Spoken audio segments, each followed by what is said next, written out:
Dans un petit café chaleureux de la Grand Place à Bruxelles, une serveuse nommée Élise répondit à un appel en russe devant un homme riche. Le lendemain, elle se retrouva devant un jet privé. « Attendez, pouvez-vous m'envoyer un email plus tôt ? Je ne comprends pas ce que vous dites, » dit l'homme d'une voix ferme, mais tendue. « Je ne parle pas russe. Arrêtez de crier, s'il vous plaît. » Il éloigna le téléphone de son oreille, ferma les yeux un instant, comme s'il cherchait à comprendre les mots. « Je ne pense pas qu'ils vont t'envoyer un email, » murmura une voix douce à côté de lui.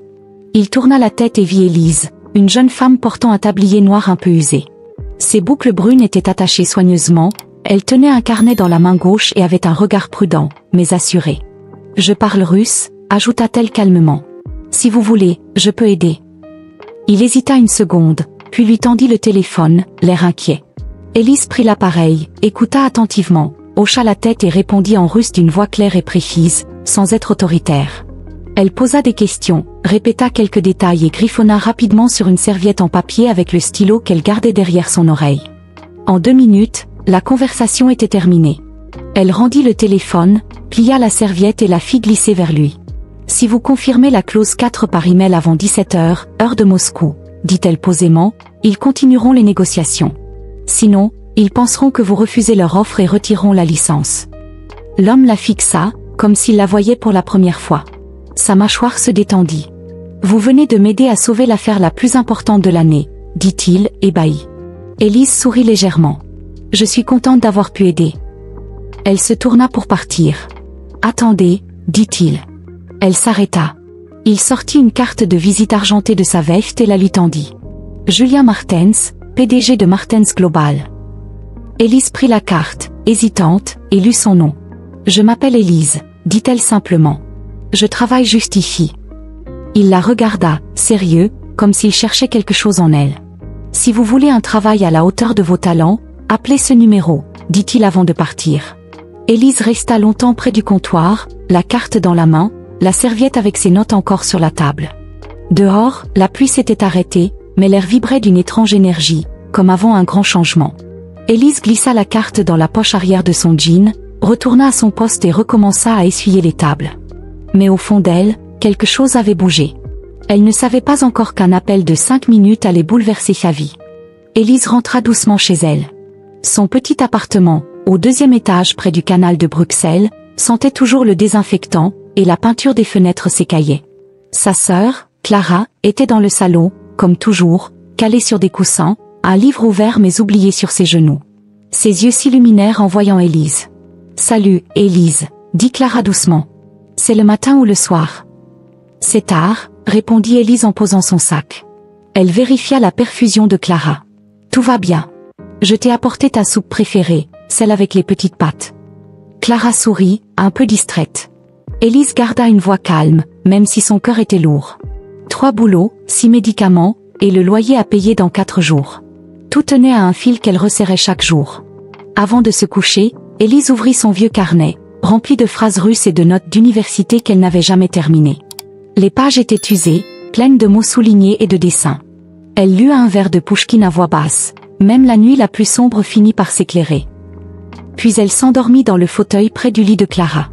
Le lendemain matin, elle trouva 2 appels manqués et un message. « Bonjour, Élise. Amanda, assistante de Monsieur Julien Martens. Vous êtes invitée à une réunion à 15 h, avenue Louise 4 1938. » Son cœur s'emballa. Elle relut le message 3 fois.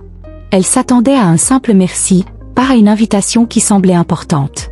Elle passa 6 heures à douter de sa tenue. Rien dans son armoire ne semblait convenir à une réunion. Elle choisit une blouse sombre, un jean noir et ses seules chaussures sans éraflure.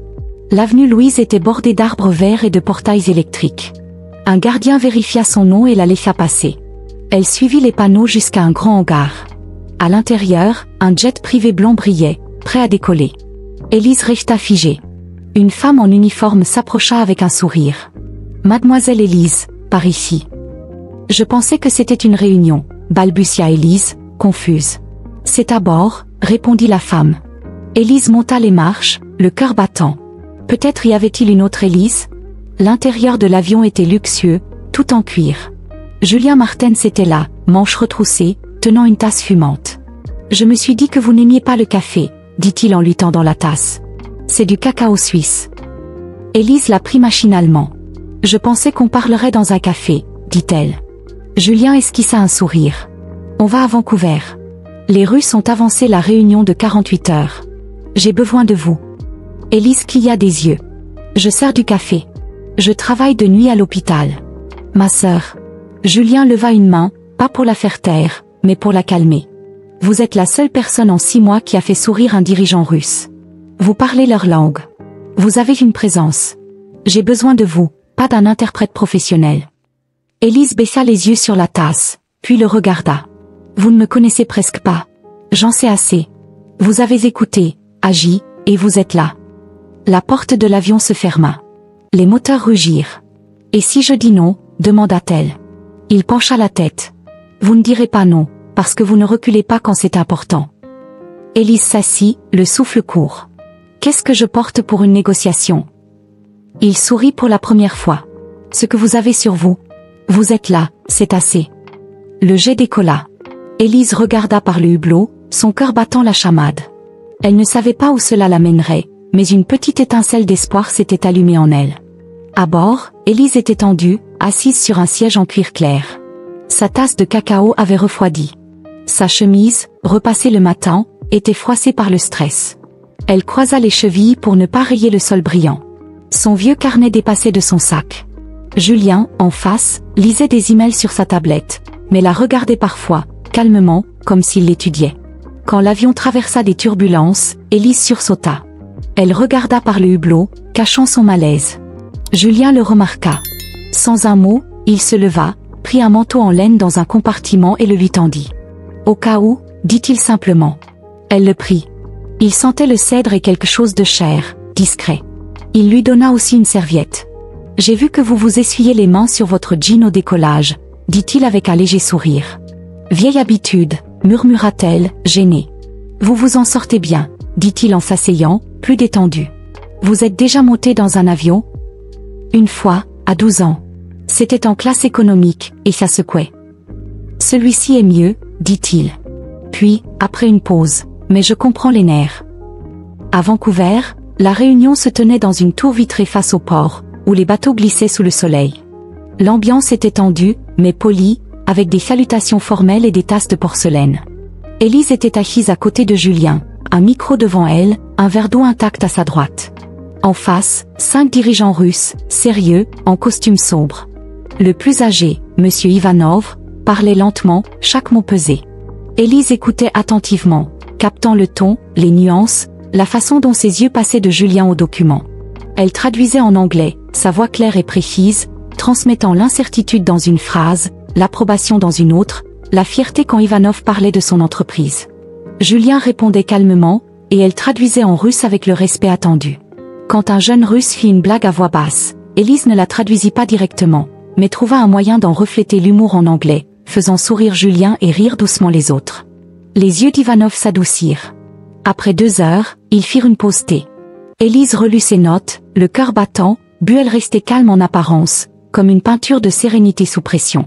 À la fin de la 3e heure, un accord fut accepté, sous réserve de révision. Ivanov serra la main de Julien. « Vous avez notre respect, monsieur Martens, dit-il en russe. » Puis il désigna Élise. « Mais cette femme a conquis nos cœurs. » Élise traduisit, les joues rosies. Ivanov ajouta avec un sourire, « C'est rare de se sentir compris en affaires. Elle nous a fait sentir écoutés. » En sortant, le soleil couchant dorait les rues humides de Vancouver.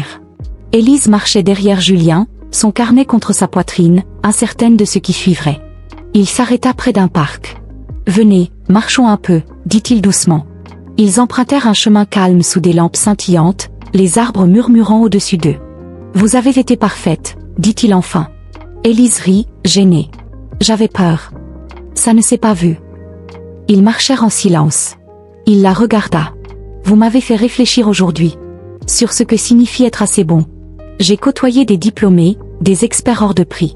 Aucun n'a fait sourire Ivanov. » Élise le fixa, incertaine. « Parfois, le meilleur n'est pas celui qu'on attend, dit-il. C'est celui qui apprend tard le soir, juste parce que ça compte pour lui. Celui qui n'attendait pas qu'une porte s'ouvre. » Élise sentit sa gorge se nouer. « Vous avez ouvert une porte aujourd'hui, ajouta-t-il. Elle baissa les yeux. « Je ne savais même pas que j'avais la clé. » Il sourit sans rien ajouter. La nuit les enveloppa doucement, dans une compréhension silencieuse. Quelque chose en Élise changea. Elle n'était plus la fille qui n'osait pas rêver, mais une femme dont la voix avait porté plus loin que des mots. 2 jours après leur retour à Bruxelles, Élise reçut un email de Martens Global. Objet, offre d'emploi, consultante en communication, siège de Martens Global. Ses mains tremblaient en lisant. C'était réel. Il la voulait, pas seulement pour traduire, mais pour un rôle plus grand. Un poste stable, un salaire, des avantages pour soigner Clara. Une reconnaissance qu'elle n'avait pas ressentie depuis longtemps. Elle accepta. Le lundi, elle était au 38e étage d'une tour scintillante à Bruxelles, à un bureau vitré face à la ville. Son nom, Élise Dubois, était sur la porte, consultante en communication. Les premières semaines furent excitantes.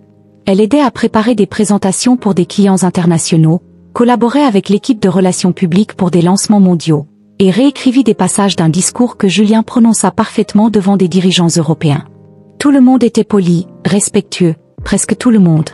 Sophie, une collègue, l'accueillit le premier jour. Grande, impeccablement habillée, elle avait un sourire forcé et des yeux froids. « Bienvenue dans la cour des grands », dit-elle, la voix amicale, mais distante. « Dis-moi si tu as du mal à suivre. » Élise sourit, la remercia et se mit au travail. Mais au fil des semaines, des choses étranges commencèrent. Un fichier qu'elle avait traduit disparut. Un nom de client fut mal orthographié dans un mémo qu'elle avait vérifié 2 fois. Des documents qu'elle avait sauvegardés furent modifiés après ses heures de travail. Puis vint le coup dur. Un contrat important pour un client russe, qu'Élise avait impressionné, fut envoyé avec 3 erreurs graves. De petits mots, mais aux conséquences énormes. Le client répondit immédiatement, furieux, accusant l'entreprise de falsifier les termes et menaçant de rompre l'accord. Élise était abasourdie. Elle ouvrit son fichier original. Tout était correct. Le fichier envoyé, identique en apparence, avait été modifié subtilement, intentionnellement. Elle alla voir Sophie. « As-tu touché à ce fichier ?» Sophie cligna des yeux, l'air innocent. « Je gère tous les envois. » « Pourquoi ?» Élise ne dit rien. 1 heure plus tard, elle fut convoquée par les ressources humaines. On ne l'accusa pas directement, mais les registres montraient qu'elle était la dernière à avoir touché le fichier. Avec la relation client en jeu, elle fut suspendue temporairement, en attendant une enquête. Elle rangea ses affaires lentement. Ses mains ne tremblaient pas, mais son cœur si. Son badge ne fonctionnait plus dans l'ascenseur. Cette nuit-là, elle ne dormit pas. Clara lui demanda ce qui n'allait pas, mais Élise sourit. « Juste une erreur au travail. Je vais arranger ça. » Le lendemain, elle reçut un message de l'assistante de Julien. « Monsieur Martens vous attend à 9 heures. Venez directement. » Elle ne savait pas si c'était un adieu ou une chance. Elle y alla. Quand l'ascenseur s'ouvrit au dernier étage, le couloir était silencieux. La porte du bureau de Julien était ouverte. Une tasse de cacao fumait sur le grand bureau en bois, avec une note manuscrite en encre bleu foncé. « Si vous avez eu le courage d'affronter une tempête une fois, vous pouvez vous tenir fier aujourd'hui. » Élise prit la note, puis la tasse. « Ce n'était pas moi, » dit-elle doucement. Julien se tourna vers elle, croisant son regard. « Je sais. Le fichier a été modifié après vos heures, depuis une autre adresse IP. » Sophie, murmura Élise. Il hocha la tête. « Elle est sous enquête. » La suspension était une formalité, but je n'ai jamais cru que c'était vous. « Pourquoi ne pas me l'avoir dit ?» demanda-t-elle, la gorge serrée. « Je voulais voir si vous reviendriez, la tête haute. » « Vous l'avez fait. » Il posa la tasse. « Ce monde n'est pas toujours juste, Élise, mais moi, je le serai avec vous. » Elle sentit ses yeux piquer, mais ne pleura pas. « Je vous fais confiance, Élise. Ça n'a pas changé, et ça ne changera pas. » Ce soir-là, il pleuvait doucement à Bruxelles. Les rues brillaient sous les nuages gris. Élise était à sa fenêtre, Clara dormant dans la pièce d'Axe en grave côté. Elle aurait dû être soulagée. Sophie avait été démasquée. Mais elle se sentait vide. On frappa à la porte. Julien était là, en manteau sombre, les cheveux humides de pluie. Il tenait un dossier et quelque chose sous le bras. « Je pensais que vous voudriez voir ça », dit-il calmement. Il entra, posa le dossier sur la table de la cuisine. À l'intérieur, des journaux numériques, des métadonnées, des mémos internes, annotés de l'écriture de Julien. Un document montrait que Sophie avait modifié le fichier 37 minutes après la dernière sauvegarde d'Élise, depuis un autre ordinateur. Elle a laissé une trace, dit Julien simplement. Et je l'ai suivie.